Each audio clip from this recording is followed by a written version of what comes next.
प्रिय विद्यार्थियों, मैं धर्मेंद्र सिंह आपका अपने YouTube चैनल मेरी कक्षा मैथ मस्ती में स्वागत करता हूं।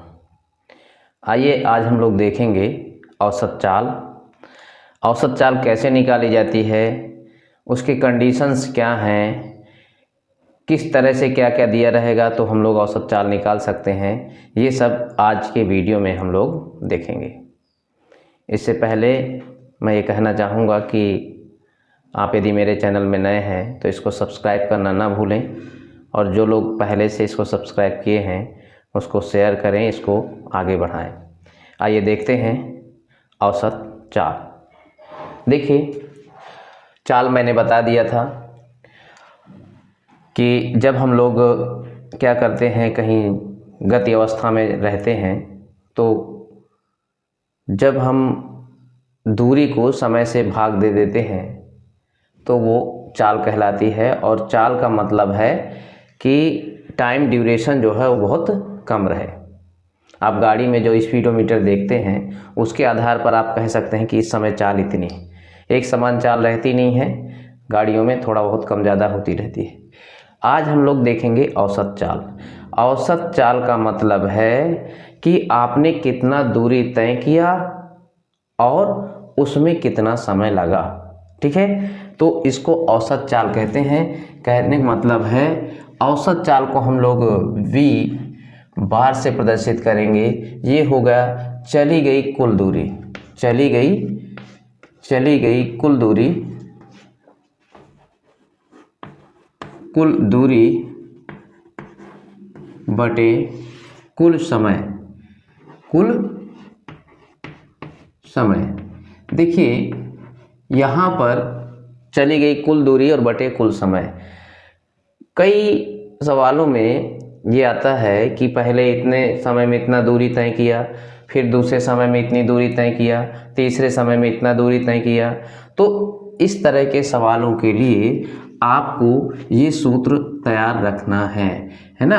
S1 चली गई दूरी S1, फिर S2 plus and so on, जितनी दूरियां दिया हो वो, और नीचे आप टाइम रख देंगे T1 plus T2 plus T3 and so on, है ना। ये T2 and so on, SN तक आप जोड़ देंगे और यहाँ पर TN तक आप जोड़ देंगे। ये औसत चाल का मेन फार्मूला है ना। ये आपका चली गई कुल दूरी बटे लिया गया कुल समय, ये औसत चाल होता है। जैसे कहता है कि एक कार प्रथम 9 किलोमीटर की दूरी 3 घंटे में तय करती है। ठीक है, फिर अगले 9 मीटर की दूरी 4 घंटे में तय करती है, तो उसकी औसत चाल ज्ञात कीजिए। तो देखिए, दो दूरियां दे दिया, दो समय दे दिया। ये वेरी इजी क्वेश्चन है, बहुत सिंपल क्वेश्चन। मैंने अभी कहा कि दो दूरियां दे दिया, और तो ये इसका मूल फार्मूला है। इसका ये क्या है, मूल फार्मूला है। अब जब इसको कठिन करेगा तो कैसे करेगा और उसको आप कैसे लगाएंगे, ये हमको देखना है। ठीक है, ये इसका मूल फार्मूला है, चली गई कुल दूरी और लिया गया कुल समय, है ना। अब हम देखते हैं इसको कैसे करता है। अब देखिए, जैसे कि कोई क्वेश्चन आ गया कि एक गाड़ी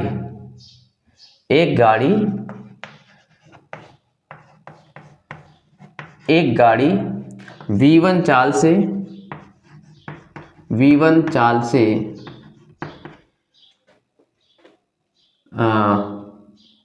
A से B तक जाती है, A से B तक जाती है, और V2 चाल से पुनः वापस लौट आती है।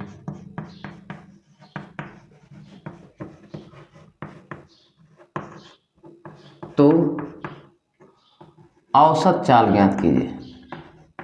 औसत चाल ज्ञात कीजिए। देखिए तो क्या करेंगे,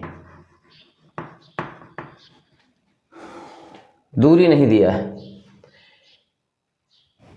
इसमें कोई समय नहीं दिया है।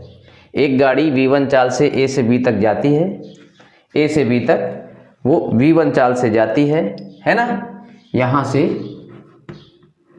यहाँ तक वो v1 चाल से जाती है, ऐसे जाती है v1 चाल से और लौट आती है इधर को v2 चाल से। अब औसत चाल आपको ज्ञात करना है, ठीक है। तो ऐसे प्रश्नों में जहाँ पर ना दूरी दिया है ना समय दिया है, औसत चाल कैसे ज्ञात करेंगे। तो इसके लिए देखिए यहीं से फार्मूला बनेगा। औसत चाल का जो मूल फार्मूला है वो आपका यही है, इससे हम कभी भी चेंज नहीं कर सकते हैं। इसको हम दूसरे रूप में ले आएंगे। कैसे, देखिए औसत चाल बराबर हो जाएगा, क्या होता है, S1 प्लस S2 बटे T1 प्लस T2, ये सूत्र हो जाएगा इसके लिए। अब आप देख रहे हैं कि दूरी A to B हम मान लेते हैं कि यस है, क्या है ये, S है ना, S है। तो दूरी हमको यस मान लेना है, समय हमको नहीं पता है तो चाल के रूप में निकाल लेते हैं, ठीक है। तो देखिए यहाँ पर आ जाएगा, ये आप रखेंगे तो ये S प्लस लौटने का भी S और समय बराबर होता है, क्या होता है, समय बराबर दूरी बटे चाल, S बटे V1 और S बटे V2, क्योंकि क्या होता है, T इज इक्वल टू होता है S अपान V, ठीक। समय बराबर होता है दूरी बटे चाल, समय बराबर दूरी बटे चाल। तो हमने जो समय हमको नहीं दिया था, हमने उसको किस में कन्वर्ट कर दिया, दूरी बटे चाल में, ठीक है। अब जब कन्वर्ट कर दिया तो इसको देखिए कैसे हल कर लेंगे। ये S 2S हो जाएगा, क्या हो जाएगा, 2S हो जाएगा। नीचे आपने S कॉमन ले लिया तो ये हो जाएगा 1 बटे V1 और प्लस 1 बटे V2, ये हो जाएगा। अब ये S और ये S कट हो जाएगा, ठीक है। इसको हल करेंगे तो इसका इसमें गुणा, इसका इसमें गुणा, तो ये आपका आ रहा है, देखिए 2V1 V2, इसका एलसीएम लेंगे तो इनके दोनों के गुणनफल हो जाएगा, इसका इधर गुणा हो जाएगा, इसका इधर गुणा हो जाएगा, और ये जो बटे का बटा होगा वो एकदम सबसे ऊपर आ जाएगा, 2V1 V2 और यहाँ V1 प्लस V2, ये आपका क्या हो जाएगा, औसत चाल हो जाएगी। हमने जो कंडीशन बताई उसके आधार पर ये क्या हो जाएगी, 2V1 V2 V1 plus V2। ध्यान रहे कोई दूरी आपको ना दे, केवल चाल दे V1, फिर इसके बाद V2, ठीक है। उसी दूरी को जाने का दे दिया और आने का दे दिया, ठीक है, जाने का दे दिया और आने का दे दिया। तो इस कंडीशन में आप इसको लगाएंगे। किसी भी तरह का सवाल मैंने दोनों तरह से बता दिया। आप यदि कंडीशंस पता हैं तो सीधे ये सूत्र लगा देंगे, यदि कंडीशन नहीं पता है, दूरियां दिया हुआ है, तो आप ऐसे फार्मूले यूज करेंगे, ठीक है। आइए देखते हैं, ये पहली कंडीशन दे दिया, जब क्या दिया था, केवल चाल दिया था, क्या दिया था, चाल। जब चाल दिया था तब आपने इस फार्मूले का इस्तेमाल करना है, ठीक है। आइए अब देखते हैं, यदि हमको चाल ना दे करके क्या दे रहा हो, चाल ना दे करके आपसे क्या देगा, मान लीजिए चाल और समय, दूरी और टाइम देता है तो ऐसे इस्तेमाल ही हो जाएगा। अब आप इसमें दूरी नहीं दिया था और वेग दिया था, तो ऐसे कंडीशन में इस सवाल को लगाएंगे। अब सोचिए कि दूरी नहीं दिया है, क्या नहीं दिया है, दूरी नहीं दिया है, समय दिया है और चाल दिया है। तो देखिए समय और चाल दिए रहने पर कैसे हम लोग इसका इस्तेमाल करेंगे, ठीक है। तो समय और चाल जब आपको नहीं दिया है तो इस सूत्र को कैसे हम लोग इस्तेमाल करेंगे। तो देखिए आपका यहाँ से मान लीजिए यहाँ तक जाना है, यहाँ से यहाँ तक जाना है, वो पहली कुछ दूरी क्या करता है, V1 चाल से T1 टाइम तक जाता है। पहले 1 घंटे की चाल उसमें दे देगा इतना, फिर इसके बाद से दूसरा V2 चाल से T2 टाइम तक जा रहा है, फिर इसके बाद V3 चाल से T3 सेकेंड तक जा रहा है। ठीक है, इतना होता है कंडीशन। फिर समझ लीजिए V1 चाल से दिया है T1 समय तक, V2 चाल से दिया है T2 समय तक, V3 चाल से दिया है T3। तो औसत चाल क्या हो जाएगा? तो देखिए औसत चाल आपकी क्या हो जाएगी इस कंडीशन में? औसत चाल आपकी हो जाएगी कितनी? देखिए आपको पता है ना, फार्मूला आपका ऊपर रखा है S1 S2 S3, तो यहाँ पर क्या कर देंगे S1 plus S2 plus S3, और यहाँ पर समय क्या हो जाएगा T1 प्लस T2 और प्लस T3।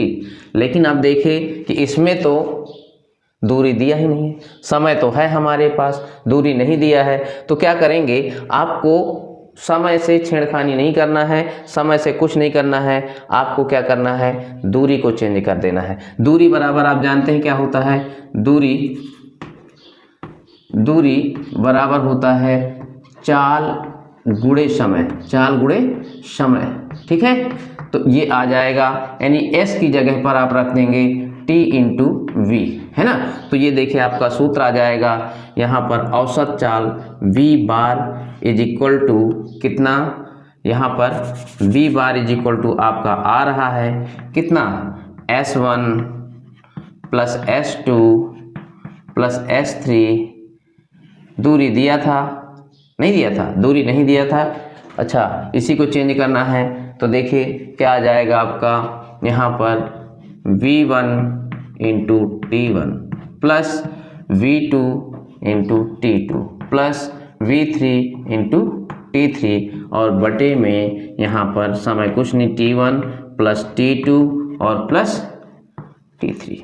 ये आपका औसत चाल का फार्मूला हो जाएगा जब क्या हो, दूरी ना दी गई हो। दूरी को 3 पार्टों में डिवाइड कर दिया उसने, तो आप क्या करिए, दूरी दिया नहीं, इस चाल और समय से आप निकाल लेंगे। तो देखिए मैंने आपको 3 सूत्र बताया, एक ये था जिसमें दूरी और समय दिया गया था, दूसरा था जिसमें जो अभी बताए केवल चाल दिया था, है ना, और दूरी भी दिया था, मान लीजिए वो दूरी कट गई थी, ठीक है। और तीसरा है चाल और समय दिया है, तो ये तीसरा फार्मूला हो गया। तो ऐसे बहुत सारे सवाल आते हैं जो आपको औसत चाल से रिलेटेड होते हैं और बहुत आसानी से आप कर लेंगे। बस ये ध्यान रखना है कि आपको इस चीज़ पे ध्यान रखना है कि मूल सूत्र आपका जो है वो ये है, इसीलिए मैंने डेरिवेशन के थ्रू बताया, नहीं तो आपको डायरेक्ट सूत्र भी याद रहना चाहिए। ठीक है, आइए हम लोग थोड़ा सा इसमें ग्राफी निरूपण देख लेते हैं। ग्राफ देखना चाहते हैं कि कैसे ये बताता है, किस तरह से इनमें ग्राफ चलता है। आइए देखते हैं समय और दूरी ग्राफ।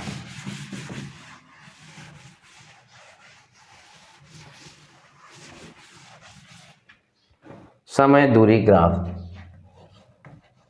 मैं आपको इसके बाद ऑब्जेक्टिव सवाल से बताऊंगा, जितने भी क्वेश्चंस इसमें परीक्षाओं में आते हैं। समय दूरी, है ना, ठीक, टाइम डिस्टेंस,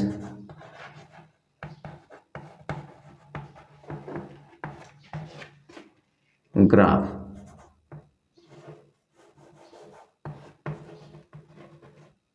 वक्र, इसको ग्राफ बोलते हैं। ये देखिए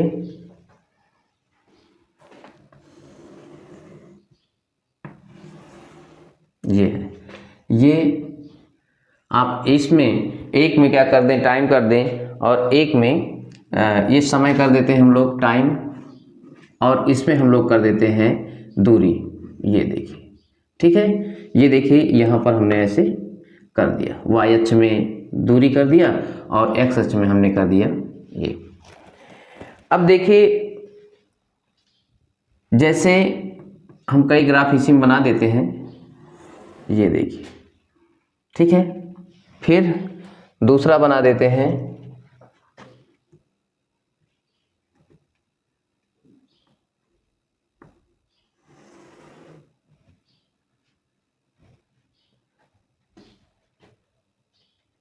ठीक, फिर एक बना देते हैं।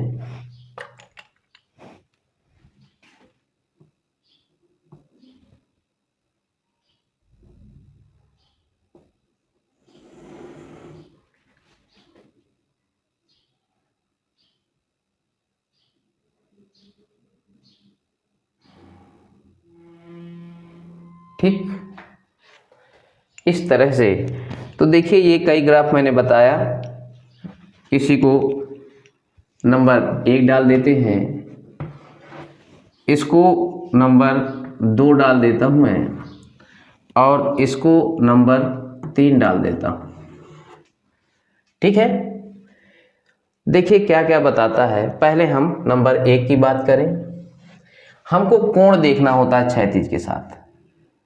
जब भाग वाली, जैसे हम इससे निकालेंगे क्या, चाल आपसे पूछा है, तो चाल क्या होता है, दूरी बटे समय होता है, दूरी बटे समय होता है। तो ये जो कोण बन रहा है tan थीटा, इसका मतलब होता है tan थीटा, यदि आप जानते हो तो ठीक है, नहीं तो अदरवाइज हम लोग दूसरी कंडीशंस पे देख ले रहे हैं। जब आपको लगे कि इसका जो झुकाव है वो चेंज नहीं हो रहा है, झुकाव हर जगह देखिए उसी तरह, उतना ही कोण, जितना ये फैलाव है उतना हर जगह आपका फैलाव क्षैतिज से, जमीन से ऐसे कहीं से भी लाइन खींच दीजिए और देखेंगे कि कोण उतना ही है। तो इसका मतलब है कि ये क्या है, चाल आपकी नियत है। क्या है, चाल नियत है, ये नियत है। ठीक, जब कोण ना बदले, आप क्षैतिज से देखिए, जमीन से, इसके जैसे जमीन है तो इसी से कोण देखिए हर जगह एक बराबर आ रहा है ना। ये इसका मतलब है कि ना तो चाल घट रही है ना ही चाल बढ़ रही है, समान समय अंतराल में ये क्या कर रही है, आपका समान दूरी तय कर रही है। ये पहली कंडीशन है। ठीक है ना, यहाँ पर चाल नियत है, चाल नियत है। ठीक, ये पहली कंडीशन है। ठीक है, दूसरे में यदि हम देखें, दूसरी कंडीशन, नियत चाल है, ये चल रही है लगातार। दूसरी कंडीशन आपकी क्या है, देखिए वस्तु स्थिर है, जीरो कोण बना हुआ। क्या बना है, जीरो कोण बना है। ठीक, ठीक है, यहां पर थीटा इक्वल टू क्या है, जीरो है, मतलब वस्तु स्थिर है। वस्तु क्या है, स्थिर है, ध्यान रखिए, वस्तु क्या है, स्थिर है। v इज इक्वल टू शून्य, औसत चाल क्या है, शून्य है दूसरे में। अगला ग्राफ, अगला ग्राफ देखिए थोड़ा सा। ठीक है,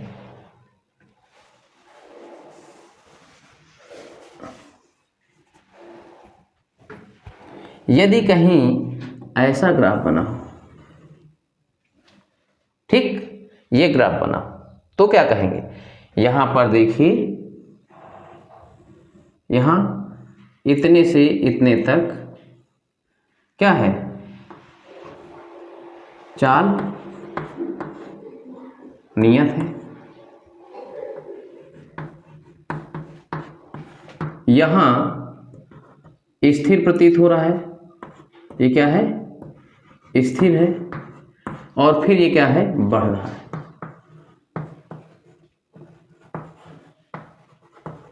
चाल क्या हो रही है, बढ़ रही है।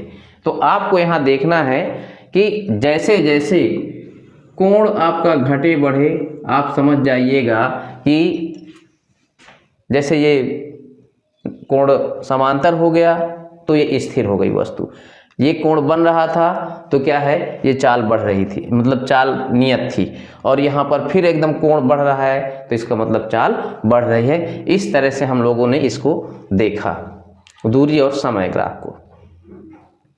ठीक है, यदि आपसे कहीं पर दे दे कौन सा, दूरी समय ग्राफ ही आपका है, इसके बाद से चाल समय ग्राफ हम लोग देख लेते हैं।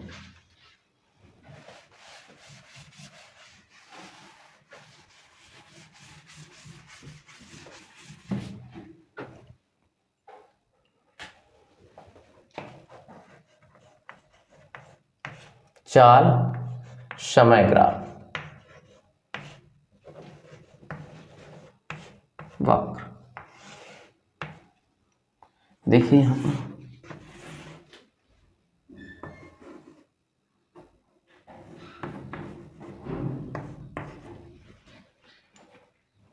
देखिए चाल समय से क्या निकलता है, चली गई दूरी, चली गई दूरी निकलती है। चली गई दूरी क्या होता है, ऐसे है यदि, ठीक, ये क्या है, नियत त्वरण से चल रही है, नियत त्वरण है, ठीक है, त्वरण नियत है। तो इसमें चली गई दूरी क्या होती है, यहाँ से आप क्या कर दीजिए, ये जो क्षेत्रफल होता है ये निकाल दीजिए। चली गई दूरी बराबर वक्र का क्षेत्रफल, वक्र का क्या निकाल लेंगे, क्षेत्रफल। जैसे यहाँ से यहाँ तक की गई, यहाँ से यहाँ तक, तो इस क्षेत्रफल को हम निकाल लेंगे तो यहाँ पर आपका आ जाएगा। इसका मतलब जो भी वक्र बनेगा चली गई चाल समय वक्र में, तो ये आपको इस तरह से निकाल लेना है, ठीक है। अब देखिए जैसे वक्र इस तरह से दिया हो, क्या दिया हो, ऐसे कोई वक्र दिया हो, ऐसे ऐसे ऐसे, ठीक है। तो यहाँ पर क्या है, ठीक, ये चाल बढ़ रही है, यानी कि यहाँ पर एक्सेलरेशन a है और यहाँ पर -a है और यहाँ पर चाल नियत है। यहाँ देखिए क्या हो जाएगा, ये स्थिर चाल है, क्या है ये, स्थिर चाल है या नियत चाल है, क्या है ये, नियत चाल है, और ये चाल बढ़ रही है, चाल बढ़ रही है, और यहाँ पर ये चाल घट रही है, घट रही है। वेग के परिप्रेक्ष्य में हम ले वेग, तो वेग बढ़ रहा है, वेग नियत है और वेग घट रहा है, ठीक है, ये क्या है, घट रहा है। अब आपको यदि दूरी निकालने कह दे, दूरी निकालने को क्या कह दे इसमें, तो ये आप क्या कर देंगे, इसका पूरे का क्या कर लेंगे, क्षेत्रफल निकालेंगे, है ना, क्षेत्रफल निकालेंगे। इस कंडीशन में जैसे चली गई दूरी आपको निकालना है, तो कैसे निकालेंगे, चली गई दूरी, चली गई दूरी निकालेंगे तो कैसे निकालेंगे, तो देखिए यहाँ पर ये क्या है, चतुर्भुज बन रहा है ना। तो यहाँ पर 1/2 समांतर भुजाओं का योग, समांतर भुजाओं का योग, योग और गुणे दूरी, लंबवत दूरी, गुणे लंबवत दूरी, इस तरह से इसको आप निकाल लेंगे। ये दूरी लंबवत जितनी भी होगी ये आपकी, यानी कि इसको यदि हम h मान लें तो ये रख देंगे हम लोग, तो इसका जो s बराबर आ गया, s बराबर जो आ जाएगा, कितना आ जाएगा, है ना, यदि हम इसको मान लें कितना है a और इसको मान लें यहाँ तक क्या b, तो यहाँ पर आ जाएगा 1/2 a + b और इंटू h, ये इसका सूत्र बन जाएगा।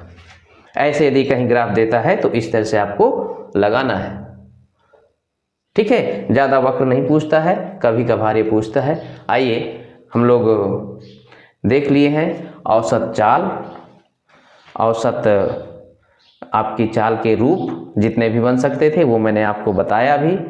ये छोटा मोटा वक्र, हम लोग रेखीय गति पढ़ रहे हैं। इसके अगले वीडियो में हम लोग पढ़ेंगे गति के नियम। 3 नियम आपको पता है, वही तीनों नियम की व्याख्या की जाएगी अगले वीडियो में। आपको यदि मेरा पढ़ाना अच्छा लग रहा है तो सब्सक्राइब करना मत भूलें इसको। धीरे धीरे आपको सब समझ में आ जाएगा, जो लोग विज्ञान नहीं पढ़े हैं और जो लोग विज्ञान पढ़े हैं। हालांकि अब तो सामान्य विज्ञान 10 तक तो चलती ही है, सबको पढ़ना होता है, तो इसमें सब कोई पढ़ा है, पर जो सिलेबस है वो घटा देते हैं, तो बहुत सारी चीज़ें आप नहीं पढ़ पा रहे हैं। तो ये मैं आपको इतना बताया, उसके आगे भी आपको बहुत इंपॉर्टेंट चीज़ें आएंगी। जब क्वेश्चन आएंगे तब जाके आपको ये सारी चीज़ें और अच्छे से समझ में आएंगी। ठीक है, आज की वीडियो में यहीं तक, धन्यवाद।